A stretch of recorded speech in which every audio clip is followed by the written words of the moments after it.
Welcome to mega debate. నా పేరు రహీం. తెలంగాణ రాజకీయాలు ఇప్పుడు మాటల యుద్ధం కాదు, సవాళ్ల సమరం.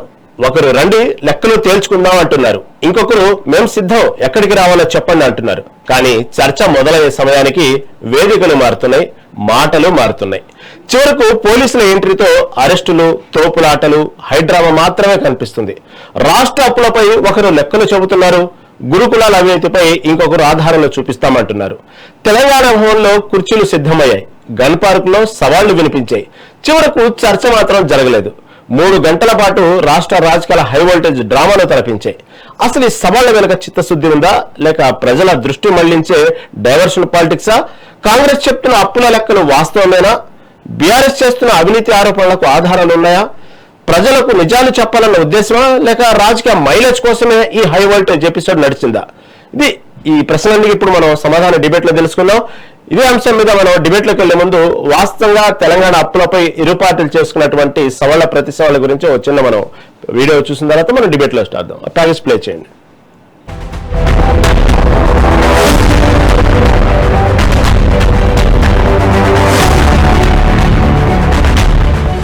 తెలంగాణ రాజకీయాల్లో ప్రస్తుతం కనిపిస్తున్న హైడ్రామా ఒక్క రోజులో మొదలైంది కాదు.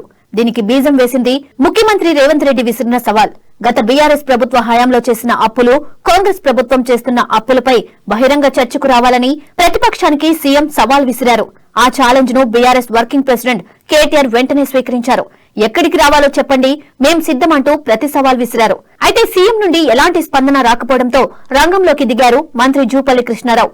తానే స్వయంగా తెలంగాణ భవన్ కు వచ్చి అప్పుల లెక్కలు తేలుస్తానని ప్రకటించడంతో రాజకీయ వేడి ఒక్కసారిగా పీక్స్ కు చేరింది.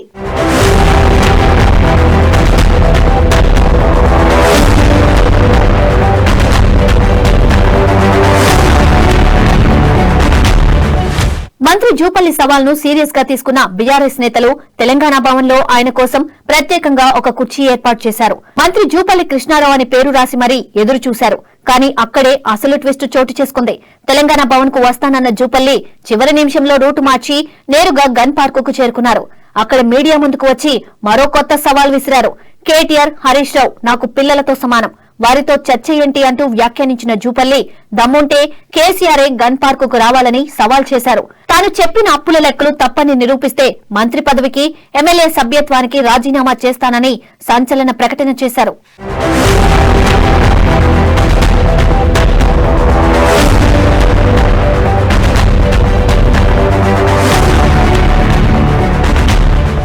మంత్రి జూపల్లి వ్యాఖ్యలకు బీఆర్ఎస్ వర్కింగ్ ప్రెసిడెంట్ కేటీఆర్ ఘాటుగా స్పందించారు. తెలంగాణ భవన్ కు వస్తానని చెప్పి గన్ పార్క్ కు పారిపోవడం ఏంటని ఎద్దేవా చేశారు. ఈ రోజు గన్ పార్క్, రేపు చార్మినార్, ఎల్లుండి ఇంకెక్కడికి రమ్మంటారో అంటూ సెటైర్లు పేల్చారు. డైలాగులు చెప్పి తప్పించుకోవడం కాదు, దమ్ముంటే చర్చకు రావాలని సవాల్ చేశారు. ప్రతిపక్షాన్ని ఎదుర్కొనే ధైర్యం సీఎం రేవంత్ రెడ్డికే లేకనే మంత్రులను ముందుకు పంపుతున్నారని ఆరోపించారు. జూపల్లికి తన సొంత శాఖలో ఏం జరుగుతుందో కూడా తెలియదంటూ విమర్శలు గుప్పించారు. నేను రెడీ, మా పార్టీ తరఫున నేను వస్తా, చేసేదే చెత్త పాలన, దాని మీదకెళ్ళి చర్చ అంటాడు. వెల్కమ్. వరంగల్ చౌరస్తాలో పెట్టుకుందామా? ఎక్కడైతే నువ్వు రైతు డిక్లరేషన్ అని చెప్పి నువ్వు మీ రాహుల్ గాంధీ వచ్చిందో అక్కడికి వస్తావా? పెడదామా చర్చ? లేదా అశోక్ నగర్ చౌరస్తాలో పెడదామా? 2 లక్షల ఉద్యోగాలని చెప్పి రాహుల్ గాంధీ డైలాగులు కొట్టిన అశోక్ నగర్ చౌరస్తాలో పెడతావా? తెలుసుకుందామా? రైతు మీదైనా, నిరుద్యోగుల మీదైనా, దేని మీదైనా సరే టాపిక్ నీ ఇష్టం, ప్లేస్ నీ ఇష్టం, డేట్ కూడా నీ ఇష్టం. చేతనైతే నువ్వు వస్తావా, నీ రాహుల్ గాంధీ వస్తాడా, ఎవరు వస్తారో రండి. తప్పకుండా మిమ్మల్ని గనక అక్కడ గణాంకాలతో సహా మీ తప్పులు బయటపెట్టకపోతే, మిమ్మల్ని మీ పరిపాలన యొక్క వైఫల్యాన్ని నగ్నంగా నిలబెట్టకపోతే అశోక్ నగర్ చౌరస్తాలో, వరంగల్ చౌరస్తాలో శాశ్వతంగా రాజకీయాల నుంచి తప్పుకుంటా. సవాల్కు సిద్ధమా? స్వీకరిస్తావా? అంటే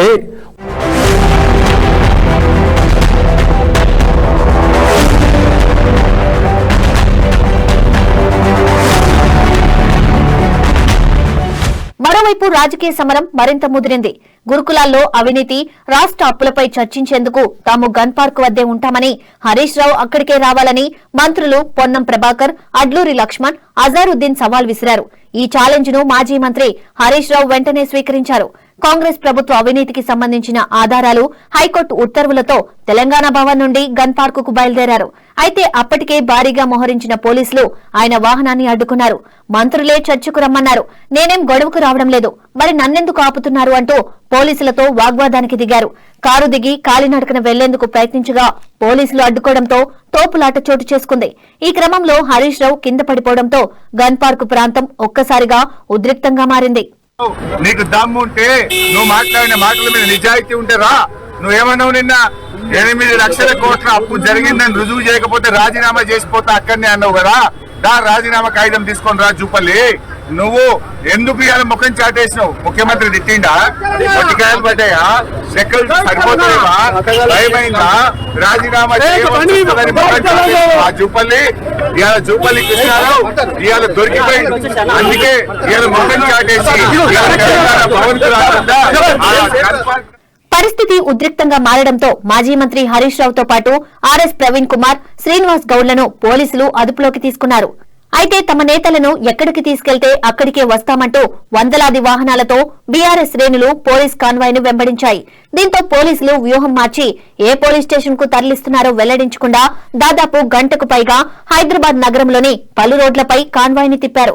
అయినా బీఆర్ఎస్ కార్యకర్తలు వెంటాడుతూనే ఉండడంతో తీవ్ర ఉత్కంఠ నెలకొంది. చివరికి నేతలను కంచన్బాగ్ పోలీస్ స్టేషన్ కు తరలించడంతో బీఆర్ఎస్ శ్రేణులు అక్కడికి చేరుకున్నాయి. మా ప్రభుత్వం బీఆర్ఎస్ ప్రభుత్వం 10 సంవత్సరాల్లో 3,50,000 కోట్లు అప్పు చేసినామని మాట్లాడిన దానిపైన నేను స్పందించి 3,50,000 కోట్లు కాదు 8 లక్షల కోట్లు మొత్తం కంటే పాత బకాయి చేస్తే సుమారుగా 7,30,000 కోట్లు అప్పు చేసి రుజువు చేస్తే, రుజువు చేయకపోతే నేను రాజీనామా చేస్తాను. నాకు ఇప్పుడే తెలిసింది హరీష్ రావు అమరవీరుల సుబ్రహ్మణ్యం నేను కూడా అడిగే వస్తున్నా. 5 నిమిషాలు బాగా ఈ గాంధీ భవన్ కొద్దిగా 10 నిమిషాలు అంటే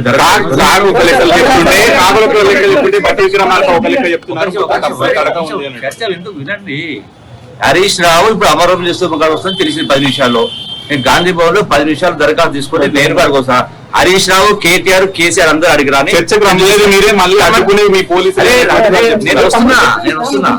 నేను వస్తున్నా కేసీఆర్ అని, కేటీఆర్ అని, హరీష్ రావు ముగ్గురు అని. వాళ్ళ బామోదేరా ఎందుకు? ఆల్రెడీ హరీష్ రావు బయలుదేరిందట అమరవీరుల సుబ్రహ్మణ్యం. ఆ కేటీఆర్ బామోదేని కూడా అడిగి రమ్మని చెప్పండి. నేను అక్కడికి అరగంట ఉంటా. అధికార ప్రతిపక్షాల మధ్య సాగుతున్న ఈ హైడ్రామాపై కేంద్ర హోంశాఖ సహాయ మంత్రి బండి సంజయ్ కుమార్ కూడా స్పందించారు. ఎక్స్ వేదికగా కాంగ్రెస్, బీఆర్ఎస్ పార్టీలపై తీవ్ర విమర్శలు చేశారు. ఇరు పార్టీల నేతల వ్యవహారం చూస్తుంటే రియాలిటీ షో బిగ్ బాస్ ను తలపిస్తోందని ఎద్దేవా చేశారు. వారం రోజుల ముందే రిహార్సల్స్ చేసి మరీ నటిస్తున్నారని, అబద్దాలు చెప్పడంలో ఆస్కార్ అవార్డు ఇస్తే ఇద్దరూ సమానంగా అర్హులేనని వ్యాఖ్యానించారు. ఈ రాజకీయ డ్రామాలను చూసి తెలంగాణ ప్రజలు నవ్వుకుంటున్నారని, చివరికి ప్రజలే 2 పార్టీలకు డబుల్ ఎలిమినేషన్ ఖరారు చేస్తారని సెటైర్లు వేశారు. ఒకవైపు అప్పులపై లెక్కలు తేల్చుకుందామంటున్న కాంగ్రెస్, మరోవైపు గురుకులాల అవినీతితో పాటు ప్రభుత్వ వైఫల్యాలపై చర్చకు సిద్దమంటున్న బీఆర్ఎస్. సవాళ్లు, ప్రతి సవాళ్లు, అరెస్టులు, విమర్శలు, ప్రతి పరిణామం తెలంగాణ రాజకీయాలను మరింత రసవత్రంగా మార్చుతోంది. ఈ వ్యవహారం ప్రత్యేక అసెంబ్లీ సమావేశాల వరకు వెళ్తుందా, లేక మరో కొత్త రాజకీయ మలుపు తిరుగుతుందా అనేది ఇప్పుడు ఆసక్తికరంగా మారింది. రాష్ట్ర రాజకీయాల్లో ఈ హై వోల్టేజ్ వార్ కు తదుపరి ఎపిసోడ్ ఏంటో చూడాల్సి ఉంది.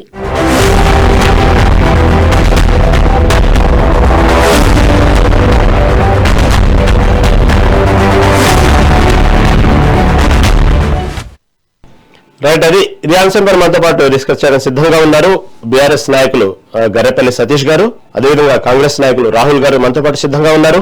బీజేపీ సీనియర్ నాయకులు రామరెడ్డి గారు కూడా మనతో పాటు ఉన్నారు. రాజకీయ విశ్లేషకులు మరియు న్యాయవాది బండారు రామ్మోహన్ గారు మనతో పాటు ఉన్నారు. ముందుగా మనం రామ్మోహన్ రావు గారి దగ్గరికి వెళ్దాం. రామ్మోహన్ గారు నమస్తే అండి. నమస్తే రహీం. రామ్మోహన్ గారు చూశారు కదా, అయితే సరే అప్పులు, సరే గురుకులాలు, ఇవన్నీ ఒకసారి తర్వాత దాని గురించి డిస్కస్ చేద్దాం. ఈరోజు డిబేట్ అదే కాబట్టి ఈ ప్రతిసారి రాజకీయ నాయకులు ప్రతి సవాళ్ళు విసురుతుంటారు కదా, ఇక్కడ రా తేల్చుకుందాం అని. నిజంగా ఇది అయ్యే పనేనా? ఒకవేళ నిజంగా సరే పోలీసులు అడ్డుకోకుంటే నిజంగానే కూర్చొని చర్చించుకున్నంత పరిస్థితులు ఉంటాయా? ఇవన్నీ ఇప్పుడు నేను చాలాసార్లు వింటుంటాను, కానీ ఎప్పుడు కూర్చొని లేకపోతే ప్రతి సవాళ్ళకి నిజంగానే డి అని కూర్చొని మొత్తం ఒక శ్వేతపత్రాన్ని విడుదల చేసుకుని జరిగిన అప్పుల గురించి లేకపోతే జరిగిన అభివృద్ధి గురించి ఎక్కడ నేను ఎన్ని రాజకీయాలు, ఎన్ని పార్టీలు మారినా, ఎన్నిసార్లు ఎన్నికలు జరిగినా ఎక్కడ నేను చూడలేదు. నిజంగానే ఇదంతా ఒక హైడ్రామానా? జరగదని వాళ్ళకి తెలుసా? కావాలని ఇలా చేస్తారా? ఏం రామ్మోహన్ గారు? ఖచ్చితంగా రహీం గారు, మీకు మిత్రుడు సతీష్ గారికి, అట్లాగే రామిరెడ్డి గారికి, రాహుల్ గారికి, మెగా వెంకటేష్ నమస్కారం. అందరూ శాఖాహారులే రొయ్యలగంప మాయమైపోయింది చూస్తున్నాం. బస్తీ మీద సవాల్ అంటున్నారు. తల్లి తండ్రి మీద ఎరిగితే కొడుకు కొనేట్లు ఎరుగుతారట. ఇంతకుముందు మీ ఎంట్రీలో చాలా అద్భుతంగా చెప్పారు, నిష్పక్షపాతంగా చెప్పారు. అసలు ఈ ప్రతి సవాళ్ళకు మొట్టమొదటి కారణం ముఖ్యమంత్రి గారే. ఏ సభ కానివ్వండి, ఎక్కడ కానివ్వండి సవాల్ విసురుతున్నారు. బస్తీ మీద సవాల్ అంటున్నారు. పోనీ ఆయన అంటున్నారు, దానికి ప్రతిగా కేసీఆర్ స్పందిస్తారా, కేటీఆర్, హరీష్ రావు స్పందిస్తున్నారు. కాక ఫలానా వాడే కావాలంటున్నారు. యాక్చువల్గా ఈ చర్చలకు ఏది వేదిక కావాలంటే అసెంబ్లీ వేదిక కావాలి. నిజంగా కేసీఆర్ రావడం రాకపోవడం తర్వాత సంగతి మాట్లాడతాం. కేసీఆర్ రావడం తప్పు కరెక్ట్, రాకపోవడం తప్పు అంటున్నాను. కానీ అసెంబ్లీ చర్చ వేదిక అయితే ఏమవుతుందంటే స్పీకర్ ఉంటాడు అక్కడ, ఇద్దరికి పక్షపాతం లేకుండా మాట్లాడే అవకాశం రావాలి. ఇస్తలేదంటే వేరే విషయం, కానీ రావాలి. అక్కడ చర్చ జరిగితే రికార్డుకి ఎక్కుతుంది. ఇంకోటి ఆ రికార్డు తప్ప అయితే రేపు ప్రభుత్వం మీద అభిశంసన తీర్మానం కూడా పెట్టొచ్చు. మనం ఒకవేళ ఆ రికార్డులో ఏమైనా తప్పు ప్రభుత్వం ప్రజెంట్ చేస్తే పెట్టొచ్చు. కనుక ప్రభుత్వం మీద బాగా బాధ్యత ఉంటుంది. ఏ ప్రభుత్వం ఆనాడు కేసీఆర్ కావచ్చు, వాడు రేవంత్ రెడ్డి గారు కావచ్చు, కానీ ప్రభుత్వం మీద బాధ్యత ఎక్కువ ఉంటుంది. ఏ బాధ్యత ఎక్కువ ఉంటుంది అంటే విశ్వసనీయ సమాచారం కాదు, పక్కా రికార్డులు సమర్పించాల్సి ఉంటుంది. అసెంబ్లీకి అయితే అసెంబ్లీ నడుస్తుంటే అధికారులందరూ అలర్ట్ అయిపోతుంటారు. కనుక ఏ పరిస్థితులలో తప్పు చూడడానికి వీల్లేదు. కనుక ఈ చర్చ ఎక్కడ జరగాలి? బస్తీ మీద సవాల్ రోడ్ల మీద కానీ అక్కడ జరగాలి. కానీ దీన్ని దారి తీసి ఇంతకుముందు అన్నట్టు రేవంత్ రెడ్డి గారి ప్రతి తొడగొడుతున్నారు. దానికి తగ్గట్టుగా తగుదనమ్మా అని ఇప్పుడు మన జూపల్లి కృష్ణారావు గారు, నేను అడిగింది ఆయన అడిగింది లేదు, ఆయన సవాల్ చేసింది లేదు, ఆయన మాట్లాడేది లేదు. మన ప్రవీణ్ కుమార్ వరకంగా సవాల్ చేసాడు. అట్లాగే గురుకులాల టెండర్లలో అని చెప్పి మంత్రుల మీద సవాల్ చేసాడు. అడ్లూరు లక్ష్మణ్ గారు స్పందించాలి. ఇది విడిచిపెట్టి పని లేకుండా, అంటే పని లేని వారు ఎవరు చేసిన పని ఉన్నది కదా, ఆ సామెత చెప్తే మంచిగా ఉండదు కనుక కులం వస్తుంది చెప్తారని. కానీ ఏమంటానంటే ఆయన ముందరకు వచ్చిండు. ఎందుకు వచ్చిండు ఆయన ఇంకో మాట అన్నాడు అక్కడి నుంచి, అంటే తనను మారిన ధర్మంలో దాటి దాన్ని మాట్లాడి ఏం మాట్లాడిండు, మీరు ఆఫీస్కే వస్తా చర్చకు అన్నాడు. మరి ఆఫీస్కి వస్తా అన్నప్పుడు ఆఫీసులో పిచ్చేసి కూర్చుంటారు కదా, వాళ్ళైతే కూర్చున్నప్పుడు అక్కడికి పోవాలి కదా. అక్కడికి పోకుండా మళ్ళీ గన్ పార్క్ దగ్గరికి వస్తే ఎట్లా? అసలు ఆయన ఇంకా పాత్రధారి కాదు జూపల్లి కృష్ణారావు గారు. ఎవరు పాత్రధారు అంటే ఎవరైతే ప్రవీణ్ కుమార్ చేసిండో దాని ఛాలెంజ్ తగ్గట్టుగా ఎవరు పొన్నం ప్రభాకర్, అట్లానే ముగ్గురు గౌరవనీయ మంత్రులు అడ్లూరు లక్ష్మణ్, అజరుద్దీన్ రావాలి. వాళ్ళు రాలేదు, ఈయన రాలేదు. అక్కడ ఓ మీటింగ్ పెట్టుకున్నారు, రమ్మన్నారు. అక్కడికి ప్రెస్ క్లబ్ సాక్షిగా అన్నారు. రేవంత్ రెడ్డి గారే కొంచెం ప్రెస్ క్లబ్ 50 ఏళ్ళ జర్నలిస్ట్ ను ప్రెస్ క్లబ్ ను అవమానించినట్టు అంటున్నాను. అది కళ్ళు కాంపౌండ్ తాగుబోతుల క్లబ్ అటువంటి నేను ఎందుకు వస్తాను, అది మన జర్నలిస్ట్ అవమానించినట్టే కదా, అది కరెక్ట్ కాదు కదా అంటున్నాను.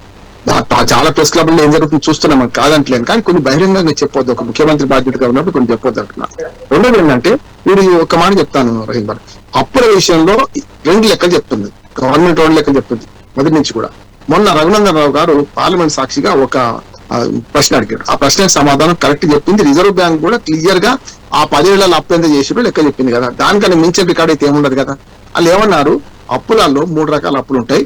మొదటిది ఏమో బడ్జెటరీ అప్పులు. అంటే బడ్జెటరీ అప్పులు అంటే అసెంబ్లీ సాక్షిగా వాళ్ళు ప్రవేశపెడతాం తీసుకుంటాం. దానిలో బడ్జెటరీ అప్పులు గతంలో 71,000 కోట్ల రూపాయలు పాత ప్రభుత్వం నుంచి వచ్చింది. అంటే ఆంధ్రప్రదేశ్ అవశేషంగా ఆంధ్రప్రదేశ్ విభజన తర్వాత మనకు వచ్చిన అప్పులు 70,000 కోట్ల రూపాయలు. దాదాపు 3 లక్షల చిల్లర కోట్లేమో, 2,89,000 కోట్లేమో ఈ ప్రభుత్వం బడ్జెటరీ అప్పులు చేసింది. అవి కాక కాళేశ్వరము, మిషన్ కాకతీయ, మిషన్ భగీరథ, ఈ పేరు మీద కార్పొరేషన్ అప్పులు మిషన్ కాకతీయ కూడా, ఈ మూడింటి కలిసి సుమారు ఒక దాదాపు 1,60,000 కోట్ల అప్పు చేసింది. ఇవి కలిపితే మహా అంతా కలిసి 5 లక్షల కోట్లు అవుతున్నాయి ఇవన్నీ కలిపితే. అది కాకుండా ఇంకోటి గ్యారంటీ అప్పులు ఉన్నాయి. గ్యారంటీ అప్పులు అంటే మనకు కార్పొరేషన్ కాకుండా గ్యారంటీ అంటే మనకు ఎలక్ట్రిసిటీ, భద్రాద్రి, యాదాద్రి, ఈ రెండింటి పేరు మీద 45,000 కోట్లు, 50,000 కోట్లు అది కూడా తెచ్చింది. అదేమో గ్యారంటీ కార్పొరేషన్ అది కట్టుకుంటుంది. ఇట్లా తెచ్చిన అప్పులు ఇవి. వీటి గురించి క్లియర్ గా రిజర్వ్ బ్యాంక్ చెప్పింది. అట్లానే మరి అసెంబ్లీ సాక్షిగా, పార్లమెంట్ సాక్షిగా కూడా, అసెంబ్లీ సాక్షిగా బట్టి విక్రమార్క గారు, పార్లమెంట్ సాక్షిగా అటు రఘునందన్ రావు గారు అడిగిన ప్రశ్న జవాబు కూడా వచ్చింది కదా. బడ్జెటరీ అప్పుల కింద పోతే ఆ 71,000 కోట్లే 2,50,000 కోట్ల రూపాయలు మాత్రమే వీళ్ళు అప్పు చేసినట్టు మనకు రుజువు అవుతున్నాయి రికార్డుల ప్రకారం. అయితే అది కరెక్టా కాదా కాంగ్రెస్ వాళ్ళు చెప్పాలి.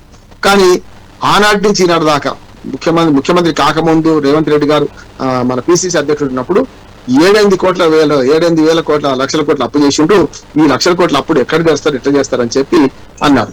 తర్వాత మరి లంకె బిందెల గురించి మాట్లాడుతున్నారు. నేనేమంటున్నా అంటే ఆనాడు మీకు తెలుసు కదా, చాలా సార్లు తెలియకపోతే ఏమన్నారు, అసలు ignorance of law not excusable ఉంది. అంటే మీకు తెలియకపోయినా తెలుసుకోవాల్సిన అవసరం మీ మీద ఉంది అంటున్నారు. అన్నారు 7 లక్షల కోట్ల రూపాయలు అప్పులు ఉన్నాయన్నారు.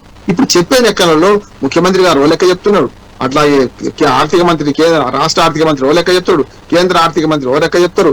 ఇవాళ నిన్న మన జూపల్లి కృష్ణారావు గారు 2 లెక్కలు చెప్తున్నారు. నిన్న 8 లక్షల కోట్లు అన్నాడు, ఇవాళకి వచ్చి 6,50,000 7 లక్షల లోపల అంటున్నారు. మరి రాజీనామా చేయాల్సిన అవసరం ఉందని వాళ్ళు డిమాండ్ చేస్తారు. సహజంగా ఉంటది కదా. అందుకని ఏమంటారంటే అప్పుల విషయంలో ఇన్ని లెక్కలు అవసరం లేదు, శ్వేతపత్రం విడుదల చెప్పని నేను కోరుతున్నా. రాష్ట్ర ప్రభుత్వం ఏం చేయాలంటే వాళ్ళు చెప్పే తప్పు లెక్కలు కాకి లెక్కలు అనుకుందాం కోసేపటికి. గవర్నమెంట్ ఏం చేయాలి? ఈ 9.5 ఏళ్లలో బీఆర్ఎస్ ప్రభుత్వం ఏమేం చేసింది, ఏ అప్పు చేసింది, దేని ఖర్చు పెట్టింది రెండు చెప్పాలి. జమా ఖర్చులు రెండు చెప్పాలి. చెప్తే ఆటోమేటిక్ అవుతుంది. వాళ్ళ దగ్గర లేకపోతే మీ దగ్గర గవర్నమెంట్ దగ్గర ఉంటుంది కదా. రెండోది ఈ టెండర్ల విషయంలో కూడా గోల్మాల్ చాలా పెద్దది ఉన్నట్టుగా. టెండర్ల విషయంలో కూడా 650 కోట్లనేమో అబ్దుల్ లక్ష్మణ్ గారు అంటారు. తర్వాత సవరించుకొని 1200 కోట్ల టెండర్లు వేసిన అంటారు. ఇప్పుడు ఏమంటున్నాడు ఈ అనుభవంగా ఇప్పుడు 2000 కోట్లని వీళ్ళు అంటున్నారు. టెండర్ల సంగతి ఏమున్నది? రేపు నోటిఫికేషన్ తీసే టెండర్లు ఉద్యోగం తీస్తే దొరకదా మనకు? అంటే ముంజేతి కంకణానికి అర్థమైంది కన్నట్టు ఇప్పుడు ఏం చేస్తున్నారంటే పరస్పర ఆరోపణలను ప్రజలను గందరగోళం నెట్టుతున్నారు అంటున్నారు. ఇప్పుడు ప్రజలను గందరగోళం నెట్టే క్రమంలో బహిరంగ సవాళ్ళని మానేసి వీళ్ళు చేయాల్సిన పని అసెంబ్లీ సాక్షి చేయాల్సిన అవసరం ఉంది. రెండోది బజార్లలో ఇటువంటి దాని వల్ల ఏమవుతుందంటే ప్రజలు ఏమనుకుంటారు, గౌరవనీయ ఎమ్మెల్యేలు, ఎంపీలు, లేకపోతే మంత్రులు, ముఖ్యమంత్రి వీళ్ళందరూ బహిరంగంగా సవాల్ చేసుకుంటుంటే ప్రజలు అందుకని యూట్యూబ్ ఛానల్లో అడ్డ వాళ్ళు ఎవరు పడితే అది మాట్లాడుతున్నాడు. వాళ్ళ చేసుకుంటున్నారు. ఒకటే విజ్ఞప్తి రహీం గారు, నేనేమన్నా అసెంబ్లీ సాక్షికి చర్చ జరగండి. వివిధ వీధి పోరాటాలు వద్దు, బస్తీల సవాళ్ళు వద్దు. మీరు అసెంబ్లీకి రండి, రావాలి, పెట్టండి. చర్చలో అసలైన విషయ నిజాలు ప్రజలకు బయట పెట్టాల్సిన బాధ్యత ప్రభుత్వాన్ని, నిర్మాణాత్మక ప్రతిపక్షంగా ఉండాల్సిన బాధ్యత. చాలా సమయం మాట్లాడదాం. మళ్ళీ మనతో పాటు బీఆర్ఎస్ నాయకులు సతీష్ గారు ఉన్నారు. సతీష్ గారు నమస్తే అండి. నమస్తే అండి. సతీష్ గారు, సరే జూపల్లి 8 కోట్లు అన్నారా 7 కోట్లు అన్నారా, సరే గంటకో లెక్క చెప్పారని పక్కన పెడితే అసలు వాస్తవంగా 10 ఏళ్లలో ఇంత అప్పు అయిందని మీ పార్టీ నుంచి ఎందుకు అఫీషియల్ గా డిక్లేర్ చేయలేకపోతున్నారు? దానికి సమానంగా ఇంత ఈ పరిస్థితుల్లో దీనికి ఇంత అయిందని ఎందుకు చెప్పలేకపోతున్నారు? ఎంతసేపటికి అంత కాదనేది అటాక్ చేస్తున్నారు కానీ లేదా చేయలేదనో లేదా చేసామనో ఇంత చేశామనో ఎందుకు చెప్పలేకపోతున్నారు? దాంతో పాటు ఈ గన్ పార్కులు ఇవన్నీ బయట కాకుండా శంఖంలో పోస్తే తీరడం కాదు. అలాగే మీరు చెప్పినట్టు కూడా కమ్మగా అసెంబ్లీలో ప్రశ్నించవచ్చు, ఆన్ రికార్డెడ్ గా ఉంటాయి. ఎందుకు అసెంబ్లీలో దీని గురించి మాట్లాడరు, అసెంబ్లీకి హాజరవ్వరు? ఇలాంటి విషయాల్లో మాత్రం చేయటం వల్ల దానివల్ల రాజకీయ మైలేజ్ తప్ప ఇక్కడ పెద్దగా ఒరిగిందే ఉంది. ఎందుకు బీఆర్ఎస్ పార్టీ ఆ దిశగా ఎందుకు ఆలోచించట్లేదు? మేము ఎందుకు అసెంబ్లీలో చర్చకి ఎప్పుడు మేము సిద్ధంగా ఉన్నామంటున్నాము. రైతాంగం కోసం చర్చలు పెడదామంటే వాళ్ళే పెట్టట్లేదు. రుణమాఫీ కోసం చర్చ పెడదామంటే వద్దన్నారు. ఫార్ములా ఈ రేస్ కోసం కూడా మనం ప్రొజెక్ట్ వేసి మరి చర్చలు పెడదాం, చూపిస్తాం, ఎక్స్ప్లెయిన్ చేస్తా అంటే వద్దన్నారు. మేము ఎప్పుడు రెడీ ఉన్నామండి. వాళ్ళే తప్పించుకునే ధోరణిలో ముందుకు సాగుతున్నారు కాంగ్రెస్ ప్రభుత్వం అని. మేము ఎప్పుడు బీఆర్ఎస్ పార్టీ ఎప్పుడు సిద్ధంగా ఉంది. మేము చాలా ట్రాన్స్పరెంట్ గా ఉన్నాం. ఒక విషయం అండి, పాడిందే పాట పాస్వాన్ల పాట అనేది ఒకటి ఉంటుంది. చెప్పి ఇవాళ కాంగ్రెస్ ప్రభుత్వానికి, కాంగ్రెస్ నాయకులకు చాలా క్లియర్ గా పార్లమెంట్ లో రఘునందన్ రావు గారి ప్రశ్నకు కేంద్ర ప్రభుత్వం ఆర్బీఐ కాగ్ రిపోర్ట్స్ ప్రకారం చాలా క్లియర్ గా 3,50,000 కోట్లు అప్పయింది, గతంలో 71,000 కోట్లు ఉందని చెప్పేసి ఇవన్నీ చాలా క్లియర్ గా చెప్పారు. ఎన్నిసార్లు అని చెప్తారండి? పార్లమెంట్ సాక్షిగా చెప్పిన తర్వాత కూడా అవి కాంగ్రెస్ వాళ్ళకు తోయలేక, అడిగే ప్రశ్న ప్రజలు లేదో మభ్య పెడదాం, పనులు చేతగాక, పథకాలు అందించలేక, ప్రాజెక్టులు కట్టలేక, ఫ్లైఓవర్లు కట్టలేక, పరిశ్రమలు పెట్టలేక, ఉద్యోగాలు తీసుకురాలేక ఈ సొల్లు పురాణం ఎన్ని రోజులు ప్రజలకు రుద్దాలని ప్రయత్నం చేస్తారో అర్థమవుతలేదు. పొద్దులేస్తే కేసీఆర్ బదిలేనండి, ఇంకెన్ని రోజులు ఆయన పేరు చెప్పుకొని బతుకుతారు మీరు? డైవర్ట్ చేసే దిశగా మీరు మనం చేసింది చెప్పుకోవాలి, చేయబోయేది చెప్పుకోవాలి. ప్రభుత్వంలో ఉన్నారు, మీకు ప్రజలు కొంత మెజారిటీ ఇచ్చి గెలిపించారు కాబట్టి ముందుకు సాగాలి, ప్రజాపాలనలో ముందుకు సాగాలి తప్ప అతమానం కేసీఆర్ గారు వాళ్ళ కుటుంబాన్ని దిగితే మాకు టైం పాస్ అవుతుంది, వాళ్ళ కుటుంబాన్ని దిగితే ప్రజలు డైవర్ట్ అవుతారు అని చెప్పి ఉద్దేశంగా మాట్లాడేటప్పుడు వేరే ఏముందండి వాళ్ళది? ఇలా చాలా క్లియర్ గా ప్రజలందరికీ తెలిసిపోయింది. లోక్సభ పార్లమెంట్ లోనే చాలా క్లియర్ గా చెప్పడం జరిగింది, అది అందరికి అర్థమైపోయింది. ఇలా సరే అక్కడ అంతో ఇంతో గత 10 ఏళ్ల పాలనలో కేసీఆర్ గారి ప్రభుత్వంలో జరిగిన అప్పు 3,80,000 కోట్లు అయితే ఇలా 3 ఏళ్ళు కూడా అయితే లేదు. ఇలా 4 లక్షల కోట్లు, 4 లక్షలకు పైగా కోట్లు అప్పయింది కాంగ్రెస్ ప్రభుత్వంలో. ఇలా బడి కట్టింది లేదు, గుడి కట్టింది లేదు, ఓ పరిశ్రమలు తీసుకోలేదు, ప్రాజెక్టులు కట్టింది లేదు, ఏది లేదు. కేవలం వాళ్ళు దోసుకోవడానికి మరి ఇన్ని లక్షల కోట్లు ఎందుకు అప్పయిందో తెలంగాణ సమాజానికి తెలియాల్సిన అవసరం ఉంది. అదే పార్లమెంట్ లో చెప్తారా ఎందుకు? ఇలా మా బీఆర్ఎస్ శ్రేణులు అడిగేది ఏంటండి, మీకు నిజంగా చిత్తశుద్ధి ఉంటే, కాంగ్రెస్ వాళ్లకు నిజంగా నైతిక విలువలు ఉంటే, మీకు ఏమైనా తెలంగాణ పట్ల స్థోయి ఉంటే, తెలంగాణ అభివృద్ధి పట్ల ఏమన్నా మీకు చిత్తశుద్ధి ఉంటే, నువ్వు అన్న అశోక్ నగర్కి రా, ఉద్యోగాలు ఇస్తాను కదా, వాళ్ళ సాక్షి నిలబడి ఎప్పుడు మీకు దమ్ముంటే కాంగ్రెస్ వాళ్ళకు రారు. గురుకులాలకు రండి, గురుకులాలు తిండి చక్కలేక, నాణ్యమైన ఫుడ్ లేక, పావులు గుట్టి, తేళ్లు గుట్టి చచ్చిపోయిన 100 మంది కుటుంబాల తల్లిదండ్రులు వస్తారు, వాళ్ళతో పాటు కూర్చొని చర్చలకు రండి. ఇలా స్కూళ్ళలో పాఠశాలలో ప్రభుత్వ పాఠశాలలో మా పిల్లలు చదువుకోవాలి, బాగుపడాలి, ఐఏఎస్లు కావాలి, ఉన్నత విద్యారంగంలో ముందుకు సాగాలని చెప్పేసి ప్రభుత్వ పాఠశాలలో పిల్లల్ని పంపిస్తే ఉన్నా లేకపోయినా ఇలా పెద్ద దిక్కు ప్రభుత్వాన్ని పంపిస్తే వాళ్ళ స్కూల్ యూనిఫామ్ లకు కూడా ఎవరికో గుజరాత్ వరకు వానికి వీరికి ఇస్తారా? మన తెలంగాణ తెచ్చుకుంది ఎందుకండి?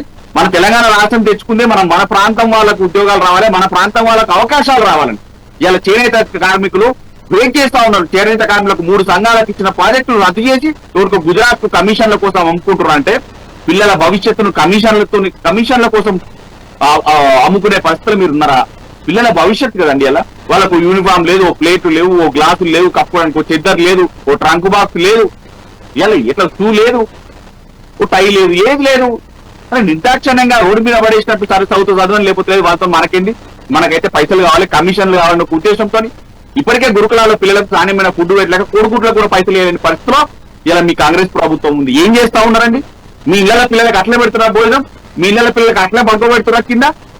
అరే కనీసం పుస్తకాలు ఇవ్వరు, అది ఏమని చదువుకోమంటారు? కనీసం పుస్తకాలు ఇవ్వకపోతే పిల్లలకు కమిషన్ల కోసం ఇంత దౌర్జన్యంగా రాజకీయం చేస్తూ ఇంత దారుణంగా పైసలు గడించుకుంటూ రాక్షస పాలన చేస్తారు కాంగ్రెస్ పార్టీ, కాంగ్రెస్ ప్రభుత్వాన్ని. ఇలా విద్యార్థులు వాళ్ళ తల్లిదండ్రులందరూ కూడా పాపం ఊళ్ళలో విలువలాడుతూ ఉన్నారు.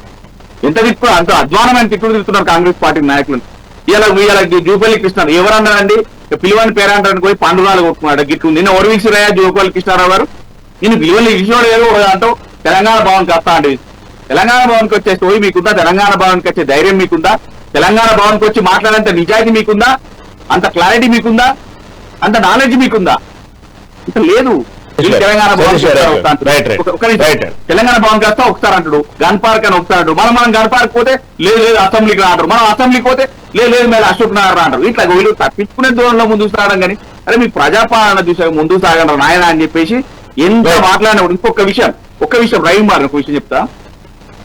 ఇలా కాంగ్రెస్ ప్రభుత్వం ఒక విషయం గమనించాలండి చాలా క్లియర్ గా. మా లీడర్లను టచ్ చేసే ముందు ఎన్నుకున్న క్యాడర్ ను కూడా గమనించుకోవాల్సిన అవసరం ఉంది. ఇలా హరీష్ రావు గారు కానీ ఆర్ఎస్ ప్రవీణ్ కుమార్ గారు కానీ బీఆర్ఎస్ ప్యాక్ని తెలంగాణ భవన్ నుంచి అరెస్ట్ చేసి ముందుకు తీసుకెళ్తే మీరు పోలీస్ స్టేషన్ల పండి తీసుకెళ్లి తిప్పుతా ఉంటే వెనుకొచ్చిన వెహికల్స్ అన్ని వెంటనే ఎంబడే 100కు పైగా వెహికల్స్ ఉన్నాయి. ఇంకా గంట ఎక్కువైంది, 200 వెహికల్స్ యాడ్ అయినాయి.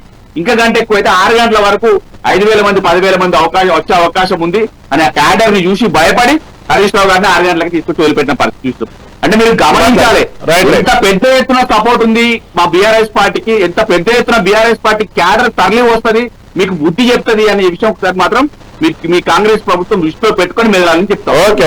ఓకే క్యాడర్ లో బలబల గురించి మాట్లాడదాం. మళ్ళీ రామరెడ్డి గారు బీజేపీ సీనియర్ నాయకులు మనతో పాటు ఉన్నారు. రామరెడ్డి గారు నమస్తే అండి.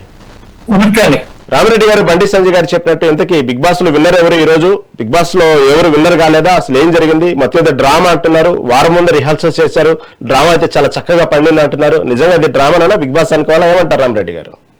ఇది డ్రామా అంటే మామూలు డ్రామా కాదండి, కుమ్ముక్కు డ్రామా. కుమ్ముక్కు డ్రామాలు ఎన్నో ఉంటాయి, అందులో ఒక స్పెషల్ ఎపిసోడ్ ఇది. ఒక స్పెషల్ ఎపిసోడ్ మనం హోటల్ వెళ్ళినప్పుడు ఈ రోజు స్పెషల్ టిఫిన్స్ అని పెడతారు చూడండి.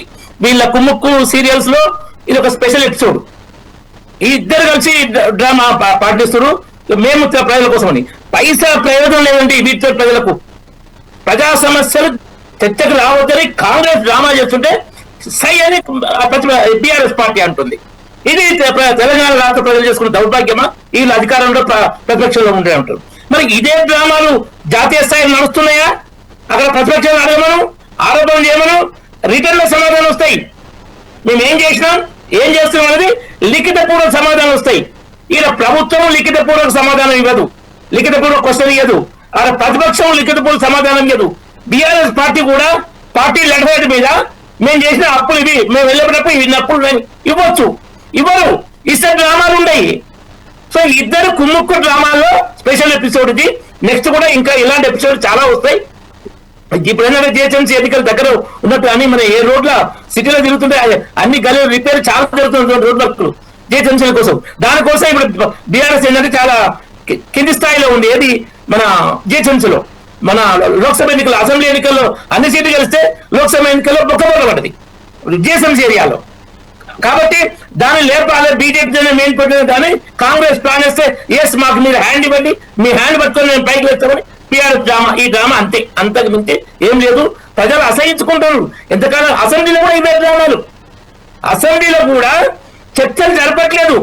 ఎన్ఎం శ్రీనివాస్ రెడ్డి గారు అన్నారు, కాంగ్రెస్ ఎమ్మెల్యే, బహుళ ఎమ్మెల్యే, బీజేపీ మేము ప్రతిపక్ష కాకపోయినా ఒక బాధ్యతాయుతమైన ప్రతిపక్ష పార్టీ నిర్వహిస్తుందని. మా కాటిపల్లి వెంకటరమణ గారు ఎన్నోసార్లు చెప్పారు, కొత్తగా వచ్చిన ఎమ్మెల్యేలకు మీరు నేర్పేది ఇదేనా? ఏంది బూతులు, ఏమి ఆరోపణలు, ఏంది రెచ్చగొట్టుడు, ప్రజా సమస్యలు చర్చించాలి, సభా సమయం వృధా చేస్తున్నారు అనంటే బయట డ్రామాలు చేస్తున్నప్పుడు ప్రజలు ఈ డ్రామాలు ఎంతకాలం అంటారు? నువ్వు కొంచెం స్పెషల్ ఎపిసోడ్ చేసినావు, స్పెషల్ ఎఫెక్ట్ ఇచ్చినావు, 70mm చేసినావు, సినిమాలు మార్చినట్టు చేస్తున్నా.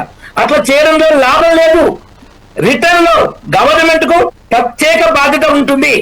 ఇంతకుముందు చేసిన అప్పులు ఇవి అది చెప్పాల్సిన బాధ్యత. అన్ని రకరకాల అప్పులు ఉన్నాయి, నా దగ్గర ఈ డాటా కూడా ఉంది. అట్లా చెప్పండి. 3,89,000 కోట్లు ఇవి డైరెక్ట్ అప్పులు రాష్ట్రపతి చేసి, 1,27,000 కోట్లు ఇవి ఏది మన కాళేశ్వరం కార్పొరేషన్, మిషన్ భగీరథ ఇలాంటివి వాడుతున్నాయి. స్పెషల్ పర్పస్ వెహికల్స్ అంటారు వీటిని, విడుదల చేసినాయి. సింగరేణి బకాయి కాంగ్రెస్ కేసీఆర్ టైంలోనే డిస్కమ్ లో బకాయి 50,000 కోట్లు ఉండే. సింగరేణి బకాయి 35,000 కోట్లు, ఇప్పుడు 50,000 కోట్లు దాటింది. ప్రభుత్వ ఉద్యోగులు డిఏ బకాయిలుండు, ఫీజు రియంబర్స్మెంట్ బకాయిలుండు, ఆరోగ్యశ్రీ బకాయిలుండు, కాంట్రాక్టర్లో బకాయిలుండు. ఒక ఎగ్జాంపుల్, పాలమూరు రంగారెడ్డి ఇప్పుడు దానికి 5,000 కోట్లు బకాయి పిఆర్ఎస్ ఇట్లా ఏంటంటే దాదాపు 7 లక్షల కోట్లు ఉన్నాయి. కాదని వాళ్ళు అంటారు, వీళ్ళు 9 లక్షల కోట్లు అంటారు. ఇద్దరు డ్రామాలు నడుస్తున్నాయి. అది ఇంకోటి అప్పుల విషయం తెలంగాణ ప్రజలకు అందరూ తెలుసు. రైట్ రైట్ ఓకే, మీరు కొత్త ఫిగర్ చెప్పారు. ఓకే రైట్ రైట్, మీరు చెప్పేది 7 లక్షల కోట్లు. ఓకే సరే సరే. 6 గ్యారెంటీలు ఏమైనాయి, 400 హామీలు ఏమైనాయి, 20 లక్షలు ఏమైనాయి, 2 లక్షల ఉద్యోగాలు ఏమైనాయి, నిరుద్యోగ అభివృద్ధి ఏమైంది. రైట్ అండి, ఓకే రైట్ రెడ్డి గారు, మళ్ళీ అవకాశం ఇస్తాం. ఈ డ్రామా కనపడుతున్నారు. ఇది చాలా బాధాకరమైంది. తెలంగాణలో ఈ రాజకీయాలు మంచి కావు. రైట్ అండి, మళ్ళీ దగ్గరకు వస్తాను. Right right right. రాహుల్ గారు, కాంగ్రెస్ నాయకులు మనతో సిద్ధంగా. రాహుల్ గారు, ఏదో సినిమాలు చెప్పినట్టు ఎక్కడ నగ్గాలో కాదు ఎక్కడ తగ్గాలో కూడా తెలియాలి అన్నట్టు ఒక్కోసారి మాట్లాడే మాటలు కూడా మనకు గతంలో లేవండి. రాజకీయాలు అప్పటికప్పుడు ఉన్న సోషల్ మీడియా కానివ్వండి, ప్రస్తుతం ఉన్న పరిస్థితులు కానివ్వండి, ఇప్పుడు ఉన్నటువంటి టెక్నాలజీ కానివ్వండి, ప్రతిదీ కూడా డేటాతో సహా సిద్ధంగా ఉంది. కాబట్టి తొందరపడి ఒకవేళ జూపల్లి గారు మాట్లాడారు ఒకసారి చూసుకోండి. ఎందుకంటే ఆయన చెప్పిన లెక్కలు తప్పులు అప్పులను పక్కన పెడితే ఏదో సవాళ్ళు ప్రతి సవాళ్ళకు ఒక విలువ ఉండాలండి. దానికి సంబంధించినటువంటి విషయాల్లో తెలంగాణ భవన్ వస్తానని ఎందుకు అనాలి, మళ్ళీ గన్ పార్క్ ఎందుకు మార్చాలి, స్థలము పర్ఫెక్ట్ లేదు, డేటా పర్ఫెక్ట్ గా లేదు, ఏం పర్ఫెక్ట్ ఒక సంబంధించినట్టు ప్రిపరేషన్ లేకుండా సవాళ్ళు విసిరేసి ఊరుకుంటే గతంలో లేవండి పరిస్థితులు, రాజకీయాలు. ఎందుకు ఈ విధంగా కాంగ్రెస్ పార్టీ ఎందుకు స్థలాలు మార్చింది, స్క్రిప్ట్ సరిగా లేదు, లెక్కలు సరిగా లేవు, ఎందుకు ఈ విధంగా అపవాద పాలవుతున్నారు, ఎందుకు హాస్యం చూస్తున్నారు, చూసేటువంటి జనం ఇదంతా ఒక రాజకీయ డ్రామా అనుకుంటున్నారు కానీ ఉపయోగం లేకుండా పోతుంది. ఒకవేళ మీదే పర్ఫెక్ట్ స్క్రిప్ట్ అయితే ఏం జరుగుతుంది ఇక్కడ? రాహుల్ గారు సార్, ముందుగా మీకు ప్యానల్ ఉన్న పెద్దలకి, మెగా వీక్షకులకు అందరికి నమస్కారం సార్. ఈ చర్చ అనేది ఈ రోజు రాష్ట్ర వ్యాప్తంగా ఉడుకునేస్తుంది. ఎందుకంటే ఏదో అవుతుంది అని చెప్పి రాష్ట్ర ప్రజలు చూసారు. పాపం రాష్ట్ర ప్రజలు ఉత్కటంగా చూసారు. ఈ రోజు పార్టీ నాయకుల కంటే కామన్ ఇరు పార్టీలు, కాంగ్రెస్ పార్టీకైనా బీజేపీకైనా బీఆర్ఎస్ కైనా పార్టీలకు అనేది కొట్లాడేది పోవడం ఇవన్నీ ధర్నాలు ఇవన్నీ కామన్. సామాన్య ప్రజలు ఈ రోజు ఏదో చేస్తారు, హరీష్ రావు ఏదో చేస్తారు, కాంగ్రెస్ పార్టీ వాళ్ళు ఏదో చేస్తారు అని చెప్పి చూసారు. కానీ మధ్యలో పోలీసు వాళ్ళు వచ్చి ఈ రోజు ఆపరాన్ని కూడా ఈ రోజు చాలా మంది అందరూ నిరాశిస్తున్నారు. ఎందుకంటే వేచి చూస్తారు. ఇప్పటి వరకు చరిత్రలో ఈ తెలంగాణ రాష్ట్రం వచ్చినప్పటి నుంచి వెళ్ళి ఒక నాయకుడు సవాల్ చేస్తే ఇంకో నాయకుడు వచ్చి మరి కూర్చొని మరి జవాబు చెప్పి జవాబుకి క్వశ్చన్ కి ఆన్సర్ చేసేంత ఈ రోజు అట్లాంటి రోజులు రాలేవు. ఈ రోజు వస్తుందేమో అని చెప్పి చూసారు చాలా మంది ఎన్నో కళ్ళు పెట్టి చూసారు. కానీ ఈ రోజు కూడా రాకూడదు. పోలీసు వాళ్ళు ఆపడం కూడా బేసిక్ గా చెప్పాలంటే ఫస్ట్ పోలీసు వాళ్ళు ఆపారు. ఆ ఆపడంలో మంత్రులు ఎన్నుకున్నారని చెప్పి బీఆర్ఎస్ పార్టీ వాళ్ళు దుష్ప్రచారం చేయడం, మా కాంగ్రెస్ పార్టీ వాళ్ళు సవాల్ విసరడం, ఇవంతా కాకుండా ఒక విధంగా చెప్పాలంటే ఒక కాంగ్రెస్ పార్టీ నాయకుడిగా చెప్పాలంటే ఈడాల కాకుండా ఇప్పుడు ఇందాక రామ్మోహన్ అన్న గారు అన్నట్టు అసెంబ్లీలో చర్చించాలి. పోనీ అసెంబ్లీలో చర్చిద్దామంటే ఒక మాజీ ముఖ్యమంత్రి ఈ రాష్ట్రానికి బాధ్యత కలిగిన వ్యక్తి 10 ఏళ్ళు పాలించను, అసెంబ్లీకి రాడు. మరి ఎందుకు మరి ప్రతిపక్ష నాయకుడు ఉండి మా ఒక ప్రశ్న. సరే అట్లా రాడనుకొని రేవంత్ రెడ్డి గారు ఏమన్నాడు, బిడ్డ నువ్వు ఏ చౌరస్తాకు రమ్మంటావు, మా మంత్రులు వస్తాం మేము వస్తామని చెప్పన్నాడు. సరే ఆ సభకి రాడు కేసీఆర్ గారు. మరి కేసీఆర్ గారు ప్రతిపక్ష నాయకుడు ఉన్నాడు.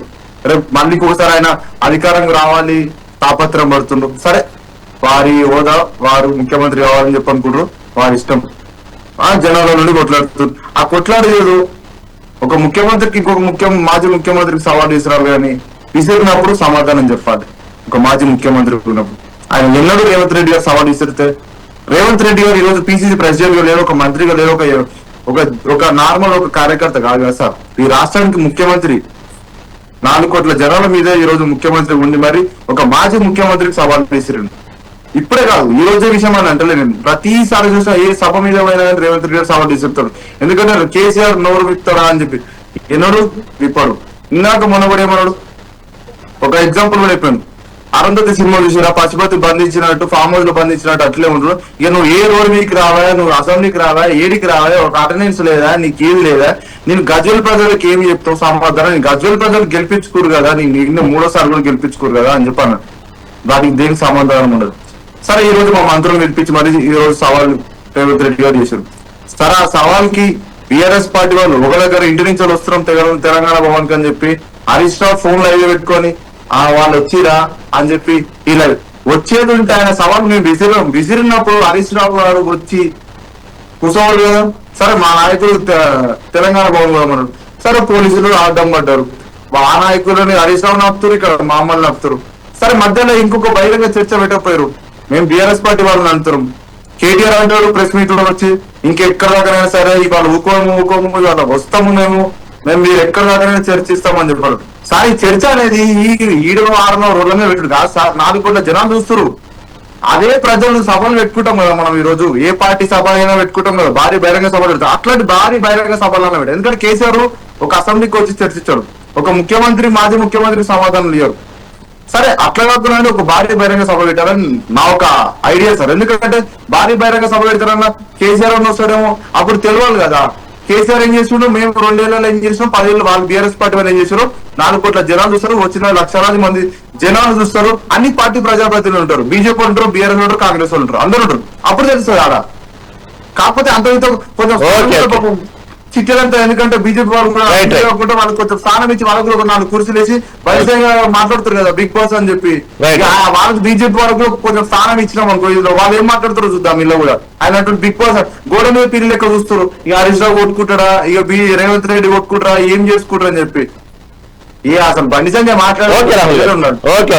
మేము ఒక 1 మినిట్ సార్. రైట్, చూద్దాం. మీరు చెప్పినట్టుగానే బండి సంజయ్ గారు కూడా సవాల్ విసిరారు కాబట్టి చర్చకు పిలుద్దామని. సరే చూద్దాం దీని గురించి బీఆర్ఎస్ కాంగ్రెస్ కూడా ఎలా స్పందిస్తుందో. నిజంగా ఇప్పుడన్నా బండి సంజయ్ సవాల్కి స్వీకరించి ముందుకు వస్తారో లేదో అది కూడా చూద్దాం. ఆ పరిస్థితులు కూడా ఎంతవరకు సక్సెస్ అయితే చూద్దామండి. ఓకే, రామ్మోహన్ రావు గారు ఏదైతే ఈ ఇంకొక ప్రధాన అంశం ఎప్పుడు ఈ అప్పులతో పాటు గురుకులాల విషయం కూడా ముందుకు వచ్చింది. ఏదైతే దుస్తులు కానివ్వండి ఇతర సామాగ్రి సంబంధించిన విషయంలో ఈ కాంట్రాక్ట్ విషయంలో మాత్రం చాలా కుంభకోణం అవినీతి జరిగిందంటూనే లోకల్ వాళ్ళకి కాకుండా ఎక్కడో ఢిల్లీ వాళ్ళకి కాంట్రాక్ట్లు ఇచ్చారు. దీన్ని బట్టి అర్థమవుతుందంటూ కొత్త వివాదం తెర ముందుకు తెచ్చారు. ఇది వాస్తవాలు ఏంటి, అసలు ఏంటి, దీని విశేషాలు ఏంటి? ఇప్పుడు ఏమైందంటే ఎల్లీనో వచ్చింది కూడా, గోసిరే కార్తీ మారుతుంది. ఇప్పటికి వర్షాలు లేవు, ప్రజల సమస్య ఉంది. యూరియా దొరుకుతలేదు కదా, ఇప్పటికి వ్యవసాయం మూడబడ్డాయి అన్ని కూడా. ఇప్పుడు చర్చ జరగాల్సింది దీని మీదే కదా. ఏమైతే నిజంగా కాంట్రాక్ట్ల మీద జరుగుతుంటే అది చెప్తే అసెంబ్లీ సాక్షిగా చేసుకోవాలి. రాహుల్ గారికి ఓకే చేస్తూనే చర్చ బజార్లుగా జరగాల్సింది. అసెంబ్లీ సాక్షిగా జరగాలి, అసెంబ్లీలో భద్రత ఉంటుంది. ఒక్కొక్క అంశం మీద ఒక్కొక్క కేటాయించండి, ప్రభుత్వమే చేయాలి. ఇప్పుడు ప్రతిపక్షం డిమాండ్ చేస్తే అసెంబ్లీ పెట్టరు. ప్రభుత్వం ఏం చేయాలంటే మీరు భూషణ్ కాకతీయ మీద, లేకపోతే భగీరథ మీద, లేకపోతే కాళేశ్వరం మీద, లేకపోతే అప్పుల మీద చర్చ పెట్టిన రోజు కాదు 10 రోజులు నడిపే నష్టం అసెంబ్లీ ఉండదు. అందుకు కదా ప్రజల పరంగా ఎమ్మెల్యేలందరూ కూర్చొని చర్చ పెట్టింది అక్కడ ఇక్కడ కాదు. రెండోది ఏంటంటే కొంచెం నాకు మంత్రుల విషయంలో అనిపిస్తుంది ఏంటంటే గతి లేని సంసారం చేయొచ్చు కానీ శృతి లేని సంసారం చేయరాదు. సమస్య శృతి లేని సంసారం అవుతుంది అంటున్నారు అందరూ కూడా. రేవంత్ రెడ్డికి అవగాహన ఉంటే లాభం లేదు, మిగతా అందరికి అవగాహన ఉంటుంది. లేకపోతే ఇప్పుడు ఔరంగీ షాదీన అబ్దుల్లా దివాన్ అన్నట్టు అసలు ఆయన డిమాండ్ చేసింది కాదు, లెక్క కాదు, ఆయన శాఖ కూడా కాదు. ఇది మన ముద్దుపల్లి గారు బయటకు వచ్చాడు. ఏమంటే అంటే చర్చ జరిగింది ఎవరికి, ప్రవీణ్ కుమార్ లేకుండా మంత్రుల మధ్యన. మీరు ఇప్పుడు అక్కడికే వస్తున్నాం మీరు అన్ని ప్రశ్నలు. ఇప్పుడు ఏది టెండర్లలో గురుకుల టెండర్లు అవినీతి జరిగింది దాన్ని సతీష్ ఓసారి చెప్పారు. నేను వాళ్ళ పార్టీలో దానిలో కొని కానీ సతీష్ చెప్పిన దానిలో ఒక వాస్తవం ఏంటంటే ఇప్పుడు ఏ టెండర్లు ఇచ్చింది కదా 600-1200 కోట్ల ఎంతో చెప్పాలి ఒకటి. రెండోది మన ఏదైతే చేనేత కార్మికుల పనికి వచ్చే పథకం గతంలో ఉంటే ఇప్పుడు మన సిరిసిల్ల చూడండి అన్ని పార్టీల జెండాలు అక్కడ తయారైతాయి, అన్ని పార్టీల కండువాలు అక్కడ తయారైతాయి, వాళ్ళకి ఉపాధి ఇది. రేపు పొద్దున ఈ యూనిఫామ్లు కానీ ఇవన్నీ కూడా మన చేనేత కార్మికులకు ఇస్తే, అది గద్వాలు కావచ్చు, సిరిసిల్ల కావచ్చు, ఇంకేడే ఆ సహకార సంఘాలకు ఇచ్చేస్తే ఈ నెల్లు ఉండకపోతుంది అంటున్నాడు. ఉన్న పద్ధతిని మార్చడం వల్ల ఇప్పుడు ఏమైందంటే టెండర్ల అవినీతి అని ముందరికి వస్తున్నది అంటున్నాడు. ఇంకోటి హైకోర్టు కేసు కూడా నడుస్తుంది. ఇప్పుడు ఈ చేనేత కార్మికులందరూ హైకోర్టు కేసు వేసారు. మొన్నటి దాకా మాకు అప్పచెప్పిన టెండర్లు ఈ సంవత్సరం నుంచి వేరే వాళ్ళు గుజరాత్ దానికి అప్పచెప్పారు. ఇప్పుడు గుజరాత్ పోతున్న ఫండ్స్ అని మనమే అంటున్నాం కదా, ముఖ్యమంత్రి గారు స్వయంగా అంటున్నారు కదా, ఆనాడు కేసీఆర్ గారు కూడా అన్నాడు కదా, ప్రతి దాన్ని గుజరాత్ తీసుకుపోతుందని. మరి మీరేం చేస్తున్నారు? గుజరాత్కి ఎందుకు తీసుకుపోతుంది? ఇక్కడ నుంచి గుజరాత్ మన సొసైటీకి ఎందుకు అప్పు చెప్తున్నారు, లేకపోతే ప్రైవేట్ ఎందుకు అప్పు చెప్తున్నారు సమస్య వస్తుంది. ఎందుకని దీనిలో క్లారిటీ ఇవ్వాల్సింది ఒకటే లేదు సార్. ఇప్పుడు అనడానికి అర్థం ఎందుకు? రెండే విషయాలు. ఇప్పుడు ఎంత టెండర్లు పిలిచిండ్రు, దేని పిలిచిండ్రు, ఎక్కడి నుంచి వస్తున్నాయి, సప్లై ఎక్కడి నుంచి జరుగుతుంది, ఇది చెప్పడానికి ఏముంటుందో అంటున్నాను. 2000 కోట్ల అవినీతి అని వాళ్ళు అంటున్నారు కదా, 2000 కోట్ల రూపాయలని. ఇక్కడేమో 500, 600 అంటున్నారు కదా. 1,00,000 కోట్ల అవినీతి అంటే కాళేశ్వరం మీద ఎట్లా నడుస్తుందో ఈ 2,000 కోట్లు కూడా అదే అంటున్నాను. అతి చేతులు చెప్తారు వీళ్ళు, ఓటు బట్ట కలిసి మీరేస్తారు. దానికి సమాధానం చెప్పాల్సింది ఎవరు? ప్రభుత్వంలో ఉన్నవాళ్ళు కదా. అందుకని ప్రభుత్వం మీద 2 డిమాండ్ చేస్తున్నాను. ఒకటి, చర్చలు, బజార్లు చర్చలు వద్దు, అసెంబ్లీ సాక్షిగా చెప్పాలి. రాహుల్ కూడా అదే అన్నాడు, అసెంబ్లీ సాక్షిగా చర్చ జరగాలి. రెండోది, ఇప్పుడు అత్యవసరంగా జరగాల్సిన చర్చ దేని మీద అంటే ఎల్నినో వస్తున్నది, దీనికి కరువు వచ్చింది, ఏం చేద్దాం, మరి మన ఎల్లంపల్లి నీళ్లు అయిపోయింది, తాగునీటి కొరత వస్తుంది, ఇంకో 15 రోజులు వర్షాలు పడకపోతే తాగునీటి కూడా కొరత వస్తుంది. ఎట్లా చేసుకుందాం? ముందు హైదరాబాద్ తాగునీటి సంగతి ఏంది ఇవన్నీ మాట్లాడుకుందాం. వ్యవసాయం కుట్టుబడిపోయింది, ఇతరాలు ఎండిపోయినాయి. మొన్ననే మా బోర్లు, మా తోటలో బోర్ వేస్తే 600 ఫీట్ చేస్తే 4 లక్షలు ఖర్చు అయింది. మోటార్ నుంచి కూడా నిలవండి. ఇప్పుడు పరిస్థితి కరువు పరిస్థితి ఉంది, దానికి ఏం చేద్దాం? అట్లానే చాలా సమస్యలు ఉన్నాయి. పిల్లల సమస్యలు ఉన్నాయి, యూరియా సమస్యలు ఉన్నాయి, వ్యవసాయదారులు ఉన్నది, ఈ నిరుద్యోగులు ఉన్నది. ఈ సమస్యలు మీరు చర్చిస్తే మంచిగా ఉంటుంది. అసెంబ్లీ పెట్టి దీన్ని చర్చించండి. వర్షాకాలం సమావేశాలు అసెంబ్లీ పెట్టాలి కదా, ఎట్లా బడ్జెట్ అయిపోయింది. ఇప్పుడు అన్ని అప్పుల గురించి మాట్లాడండి, ఆదా గురించి మాట్లాడండి. ఎందుకు అప్పులు? ఇప్పుడు మన బీఆర్ఎస్ వాళ్ళు ఉన్నారంటే కాంగ్రెస్ కూడా 3 లక్షల కోట్లు అప్పు చేసింది అంటున్నారు కదా, 3 లక్షలు చిల్లర అంటున్నారు కదా. రేవంత్ రెడ్డి గారు స్వయంగా ఒప్పుకున్నారు. ఏమని? ప్రతి నెల 10,000 కోట్లు అప్పు చేస్తే సంసారం నడుస్తలేదు అని అంటున్నాడు. జీతాలు 1వ తారీఖు ఇస్తా అంటున్నాడు. నేను ఒక మాట చెప్తున్నాను, నాలాంటి వాడు ఏమన్నా అంటే నా పిల్లలను కరువు కాలం కూడా చదువుకున్నారా అని అంట. కరువు కాలంలో అయినా కష్టకాలంలో అయినా పిల్లలు వాడి బాధ్యత మొగుడు చదువుకోవాలి కదా. ఇది కూడా అంతే. ప్రభుత్వం ఉన్నప్పుడు జీత భత్యాలు ఇవ్వాల్సిన బాధ్యత ప్రభుత్వం మీద ఉంటుంది అంటున్నాను. కరువు కాలంలో అయినా సరే నేను ఇచ్చినా అన్నట్టు ఇది ఎట్లా ఉన్నది కనుక ఇవాళ ప్రతి నెల 10,000 కోట్లు అప్పు చేస్తుంది ప్రభుత్వం. ఏదైనా నిర్మాణాత్మకమైన పని చూపించాల్సిన అవసరం ఉంది. ప్రతిపక్షాలు ఆరోపణలు చేస్తాయి, బాధ్యత రహితంగా చేస్తున్నాయి అనుకోసేపటికి. బాధ్యతల ప్రభుత్వం ఏం చేయాలి? చూపించాలి, ఇది కాదని తెచ్చి చూపించాలి కదా. అందుకని అసెంబ్లీ సాక్షిగానే అప్పుల సంగతి బయట పెట్టండి, అట్లానే ఆదా సంగతి బయట పెట్టండి. ఇప్పుడు కొత్త అప్పులు ఏం చేస్తున్నారు బయట పెట్టండి. అప్పుడేం చేసుడు, ఇప్పుడేం చేసుడు, ఈ మొత్తం చర్చ పెట్టండి. ఈ లోపల మాత్రం ప్రజల సమస్యలు మీరు నష్టపోకుండా చూడండి. భార్యాభర్తలు కొట్లాడుకుంటూ పిల్లలు ఏడుస్తారు, పిల్లలు అనాథలు అవుతారు. పిల్లలు ప్రజలు, మీరేమో పార్టీలు భార్యాభర్తలు లాంటి వాళ్ళు, మీరు కొట్లాడుకుని ప్రజలకు ఆదర్శంగా అసెంబ్లీ ప్రత్యేక చర్చ జరగాలి. సతీష్ గారు, వాస్తవంగా ఏదైతే కాంగ్రెస్ నాయకులు పప్పులో కాలేసినట్లే మీరు కూడా ఈ గురుకులాల విషయంలో కొంచెం అత్యుత్సాహం చూపించి ఉన్నది అక్కడ 653 కోట్లు కాంట్రాక్ట్ సంబంధించి 653 కోట్లని ఒక్కసారిగా 2,000 కోట్ల స్కామ్ గా ఎలా మార్చేశారు? ఎంఎస్ఎంఈకి ఇచ్చేటువంటి ఎప్పుడు లోకల్ ఇచ్చేటువంటి కాంట్రాక్ట్ ఇటు ఢిల్లీ, గుజరాత్ కి వెళ్ళడం పట్ల మీ అభిప్రాయం ఏంటి? అసలు ఎంఎస్ఎంఈ ఎందుకు మార్చారని మీరు అనుకుంటున్నారు? మార్చారు అంటున్నారు కానీ దేని విధంగా మార్చారు, ఎందుకు మార్చారో దాని గురించి కొంచెం క్లారిటీ ఇవ్వండి. అక్కడ ఉన్నది 653 కోట్లే, ఎందుకు 2,000 కోట్లని పదే మీరు చెప్పడం వెనక అర్థం ఏంటి? ఏమంటారు సతీష్ గారు? వాళ్ళే కాంగ్రెస్ వాళ్ళే మాట్లాడుతుందండి. 600 కోట్లని ఒకసారి అంటారు, 1,100 కోట్లని ఒకసారి అంటారు, 7 లక్షల కోట్లు అప్పు ఉందని ఒకసారి అంటారు. అప్పుడే అదే స్టేజ్ మీద పక్కన ఇంకొక మంత్రి వచ్చి 8 లక్షల కోట్లు అప్పు ఉందని ఇంకొకరు అంటారు. వాళ్ళకి క్లారిటీ లేదండి. వాళ్ళు మాట్లాడేది ఇప్పుడు తెలంగాణ సమాజం. రహీం గారు 3 ఏళ్ళు అవుతుందండి. ప్రజలందరూ చూసి నిరాశతో వీళ్ళతో కాదు, వీళ్ళు ఏం చేయరు, వీళ్ళకి అవగాహన లేదు, వీళ్ళకి ఒక పరిశ్రమ ఎట్లా దేవాలని తెలియదు, పెట్టుబడులు తెలియదు, వాళ్ళకి ఏం లేదు. అవునండి, ఇప్పుడు ఏ ముఖ్యమంత్రి గారు అంటారు బనిని జినిపోయిన రంధ్రాలు పడ్డాయి, బయట సూట్ వేసుకుంటున్నాం, చెడ్డి జినిగింది, ఇవి అన్ని మాటలు ఇలా మేము అడుగుతా ఉన్నాము. అందరూ ఉన్నారు. ఒక కుటుంబంలో ఒక తండ్రి బనిని జినినా కూడా వాళ్ళకున్న పాపకో స్కూల్ ఫీజు కట్టాల్సిన రెస్పాన్సిబిలిటీ ఉండదా? కట్టాలి కదా, తప్పదు కదా. సో ఇట్లా పిల్లలుగా ఇలా రాష్ట్ర పెద్దగా ఉన్న ఒక ముఖ్యమంత్రి ఆయన ఎన్ని ఇబ్బందులు పడ్డా, గతంలో కేసీఆర్ గారు ఎన్ని ఇబ్బందులు పడ్డా అన్ని బయటకు వచ్చి ప్రెస్ మీట్లు పెట్టి చెప్పినా అండి. సకాలంలో విత్తనాలు వచ్చాయి, సకాలంలో యూరియా వచ్చాయి, సకాలం రైతు బంధు వచ్చే, రైతు బీమా వచ్చే, షాదీ ముబారకులు వచ్చే, కళ్యాణ లక్ష్మి వచ్చే, ఆ ఎల్ఓసీలు పొద్దున్న లేస్తే ఎమ్మెల్యేలు షాదీ ముబారక్ చెక్కులు ఇచ్చేటోళ్ళు, పాపం సీఎం రిలీఫ్ ఫండ్లు ఇచ్చేటోళ్ళు, పొద్దున్న లేస్తే పండగ వాతావరణం ఉండేది. ఇలా ఏమైనా ఎక్కడ వేసిన బొంగలు అక్కడనే ఉంది. ఇప్పుడు ఇదే జూపల్లి కృష్ణారావు ఇంత డంబాకోల్ మాటలు మారుతున్నారు కదా. ఏ జూపల్లి కృష్ణారావు గారు మొన్న ఆదిలాబాద్ పోతే అక్కడ ఉన్న ఖానాపూర్ ఎమ్మెల్యే వెల్మపూర్తి గారు ఏమన్నారండి, అరే కాంగ్రెస్ వాళ్ళు కూడా పట్టించుకుంటున్నారు, ఆయన ముందే ఈ కాంగ్రెస్ పార్టీ కాంగ్రెస్ ప్రభుత్వం ఏం చేయలేకపోతుంది, జిల్లా హెడ్ క్వార్టర్స్ లలో మన ప్రజలకు కనీసం ఉద్యోగ అవకాశాలు కూడా ఇవ్వలేకపోతా ఉన్నాం అని చెప్పేసి అవహేళనగా చేసి మాట్లాడిన సందర్భం జూపల్లి కృష్ణారావు గారు ఏం చేసినప్పుడు అది అలాంటి పరిస్థితిలో ఇలా మేము అనేది ఏంటి, మనం తెలంగాణ రాష్ట్రం వాళ్ళు ఆంధ్ర నాయకులు అన్నప్పుడు ఆయన టీడీపీ నుంచి వచ్చిన వ్యక్తి రేవంత్ రెడ్డి గారు అసలు కాంగ్రెస్ వ్యక్తి కాదు, కుసరు కాంగ్రెస్ అయినే. ఇలా అసలు కాంగ్రెస్ వాళ్ళు కూడా చాలా ఇబ్బంది పడుతున్న వాతావరణం మనం చూస్తా ఉన్నాం. మేము ఇవన్నీ పార్టీలన్నీ పక్కకు పెట్టి ఒక తెలంగాణ వ్యక్తిగా తెలంగాణ వాదిగా ఇవాళ మేము బీఆర్ఎస్ పార్టీ ఏం అడుగుతా ఉంది, మన తెలంగాణ మనం తెచ్చుకున్న తెలంగాణ ఎందుకోసం, మన ఉద్యోగాలు మన నీళ్లు మన నియామకాల కోసమే కదా. ఇలా చేనేత కార్మికులందరూ ఆగమైపోతా ఉన్నారు. 2 చీరలు కాదు, మేము ఒక చీర కాదు 2 చీరలు ఇస్తామని చెప్పేసి అందరూ బతుకమ్మక ఒక చీర కూడా దిక్కులేదు వీళ్ళు. మన చేనేత కార్మికులకు మనం పని ఇవ్వాలి, పని కల్పిస్తే వాళ్ళు ఉరేసుకునే రోజుల నుంచి ఇలా మంచి బతికే రోజులు కేసీఆర్ గారి ప్రభుత్వంలో వచ్చింది.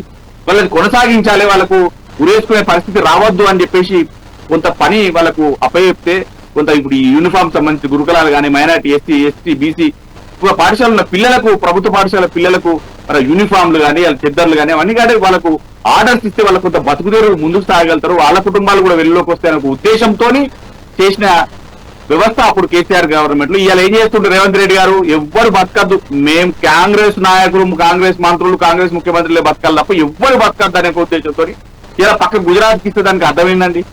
కానీ ఇలా ఆర్ఎస్ ప్రవీణ్ కుమార్ గారు ఈ విషయమై కొట్లాడితే వాళ్ళ పాపం వాళ్ళ సతీమణిని కూడా ఇక్కడికి ట్రాన్స్ఫర్ చేసినారు.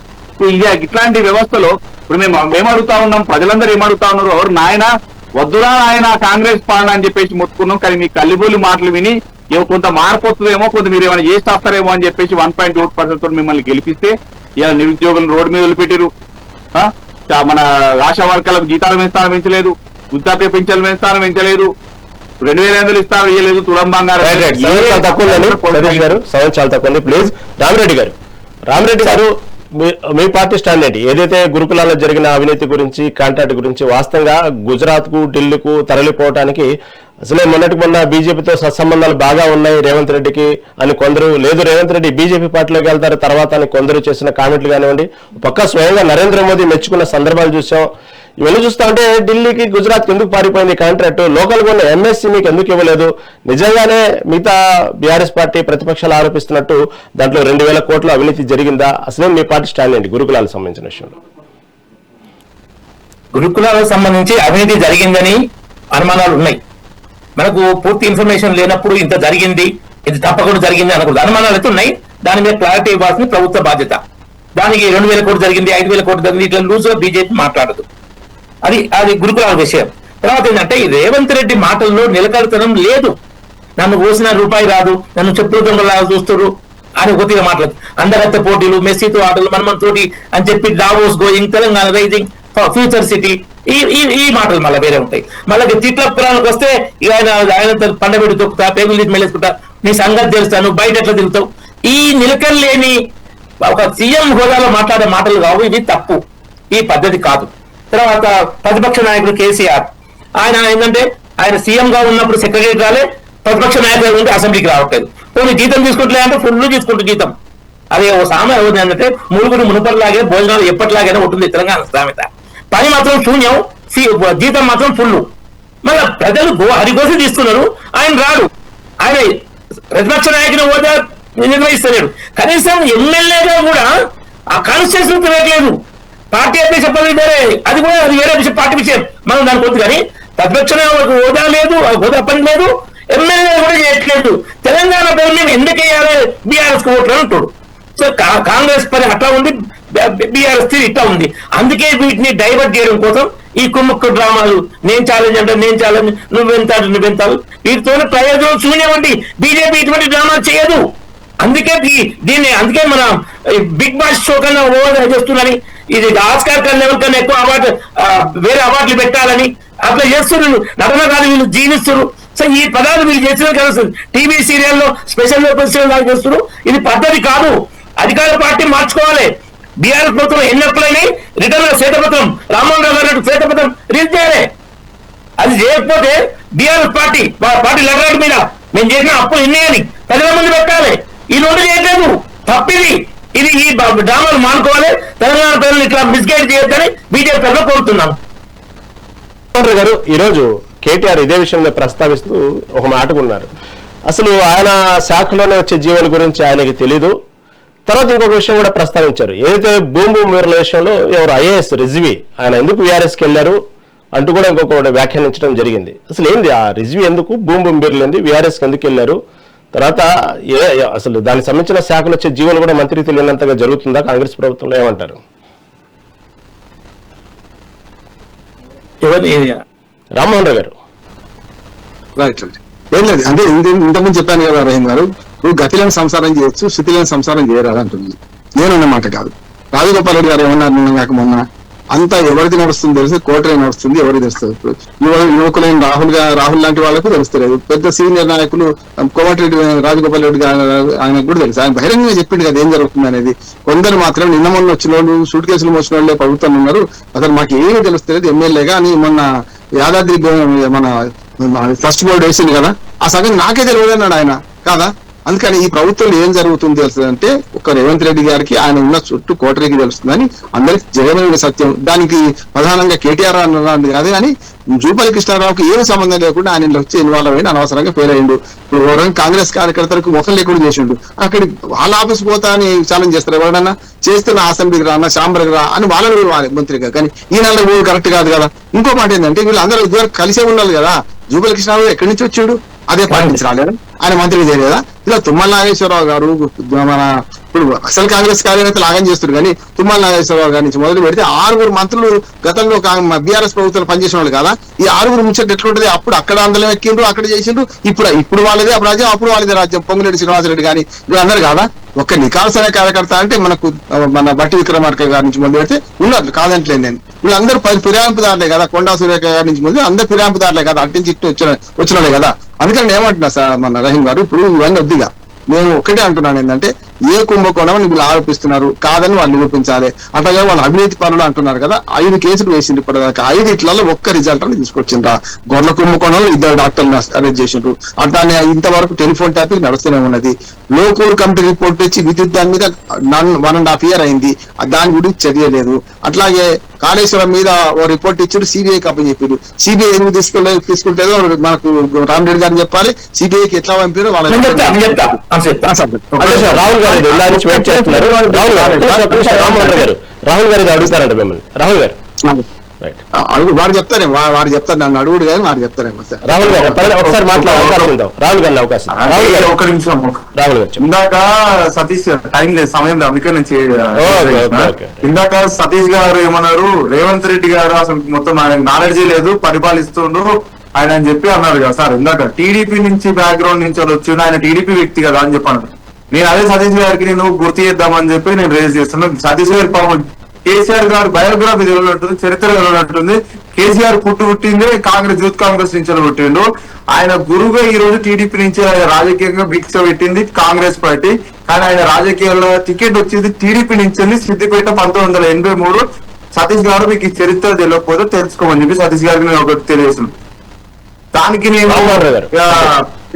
ఇంకొకటి సార్, ఇప్పుడు నేను ఆలేరు వాసునే, నేను యాదాద్రి భువనగిరి జిల్లా వాసునే. సరే రాజగోపాల్ రెడ్డి అన్న దాంట్లో కూడా పిసిసి అధ్యక్షుడు గారు కూడా దాన్ని ఏకీభవించారు. దానికి మేము అన్న నేను కూడా జిల్లా వాసునే, ఆలేరు నియోజకవర్గం. ఒక్కడే రాలే, నల్లగొండ జిల్లా ఉమ్మడి ఆయన పాపం అండం సంజీవ్ రెడ్డి నూనెపురం నుండి జిల్లా అధ్యక్షుడు పనిచేశాడు. ఏ పోస్ట్ ఇవ్వట్లేదు ఆయన పాపం. అదే నేను రామారావు గారు సమానం చెప్తే ఒకటి చెప్తాను. చెప్పండి. ఇప్పుడు కాళేశ్వరం కమిషన్ విషయంలో సిబిఐకి రెఫర్ చేసింది, ఘోష్ కమిషన్ మీద రెఫర్ చేస్తే హైకోర్టు దాని మీద ఆ ఘోష్ కమిషన్ విధానం మీద తప్పు, దాని మీద ఎలాంటి చర్యలు కఠినంగా తీసుకోవద్దని హైకోర్టు తీర్పిచ్చింది. కాబట్టి అది నిర్వీర్యం చేసింది. ఘోష్ కమిషన్ పెట్టే కావాలని తప్పు తరక. ఇంకొకటి ఎలక్షన్లు వచ్చి హామీలు ఇచ్చాడు సోనియా గాంధీ, ప్రియాంక గాంధీ, రాహుల్ గాంధీ. ఏమైంది మా హామీలు అమలవుతున్నాయా అని ఒక్కరే వచ్చారు. ఆయనకి వచ్చి చూస్తున్నా మళ్ళీ నెక్స్ట్ ఎలక్షన్ ఏ ముఖం పెట్టుకొని వస్తారు? ప్రజలు అడగరా? మరి మేము గెలిచిన ఏ రాష్ట్రానికైనా మా ప్రధానమంత్రి పోతున్నారు, పార్టీ అధ్యక్షులు పోతున్నారు, మా మంత్రులు పోతున్నారు, మా నాయకులు పోతున్నారు. అట్లా కాంగ్రెస్ పార్టీ నిర్వహిస్తుందా బాధ్యత? ఏమైనా ఎలక్షన్ వచ్చి రావడం, అప్పుడు అడ్డగోలు హామీలు ఇవ్వడం, మళ్ళీ ఎలక్షన్ వరకు ముఖం చూపించకపోవడం, ఇది ఎంతవరకు కరెక్ట్? ఇది చెప్పండి. ఓకే మీరు ఒక్కటే మాట సార్, అది చెప్పండి. మీరు అన్నది కరెక్టే కానీ హైకోర్టు అన్నది స్టే ఇయ్యలేదు. హైకోర్టు ఏమన్నదంటే ఈ రిపోర్ట్ బట్టి ఎవరి మీద చర్యలు తీసుకోవద్దని, సిబిఐకి దాని మీద తీసుకోవద్దని ఎక్కడ హైకోర్టు చెప్పలేదు. ఇక్కడ ఏంటంటే కేసీఆర్ మీదనో, హరీష్ రావు మీదనో, లేకుంటే స్మితా సబర్వాల్ మీదనో వాళ్ళ మీద చర్యలు తీసుకోవద్దన్నది అంతే తప్ప హైకోర్టు కేంద్ర ప్రభుత్వానికి ఇచ్చిన మన సిబిఐకి ఇచ్చిన దాని మీద స్టే చేయలేదు సార్. ఇచ్చిందే ఘోష్ కమిషన్ 18 నెలలు నాటకం నడిపించారు. బదులు సిబిఐకి ఇస్తే సిబిఐ ఇన్వెస్టిగేట్ చేస్తుంది కదా. ఇప్పుడన్నా మీరు చేస్తే మంచిగా ఉంటుంది నా ఉద్దేశం. సిబిఐ రెఫరెన్స్ క్లియర్ క్లారిటీ ఉంటే సిబిఐ సొంతంగా తీసుకోలేదు, ప్రభుత్వం ఇచ్చిన దాని లిమిట్లే చేయాలి. ఇంకొక మాట చెప్తాను. నిన్న నితిన్ నవీన్ గారు వచ్చే ఏటీఎం లాగా వాడుకున్నారు పైసలు అన్నారు కదా, నిజంగా అవినీతి జరిగిందన్న మీరు తేల్చండి అంటున్నాను. ఇప్పుడు మోడీ గారు అదే ఏటీఎం అంటాడు, మీ అధ్యక్షుడు అదే ఏటీఎం అంటాడు, అంటున్నారు కదా. నేనేమంటున్నానంటే ఏటీఎం లాగా వాడుకున్న వ్యక్తులను జైలుకు పంపాల్సిన బాధ్యత ఇప్పుడు మీ సిబిఐకి మంచి అవకాశం వచ్చింది, సిబిఐని పంపండి, చేస్తే మంచిది అంటారు.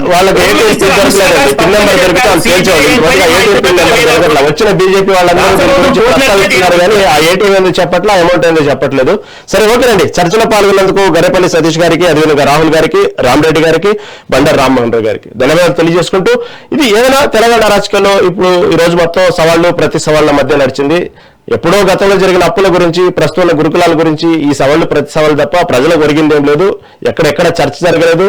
కేవలం రాజకీయ మైలేజ్ కోసం మాత్రమే జరిగిన చర్చల్లా కనిపిస్తున్నాయి కానీ ఎక్కడ ఎవరికి ప్రజలకు ఉపయోగం జరగలేదు. ఎందుకంటే పక్క తెలంగాణ రాష్ట్రంలో ఈ యాప్లు ఓపెన్ అవ్వక యూరియా అందక రైతులు కష్టాలు పడుతున్నారు.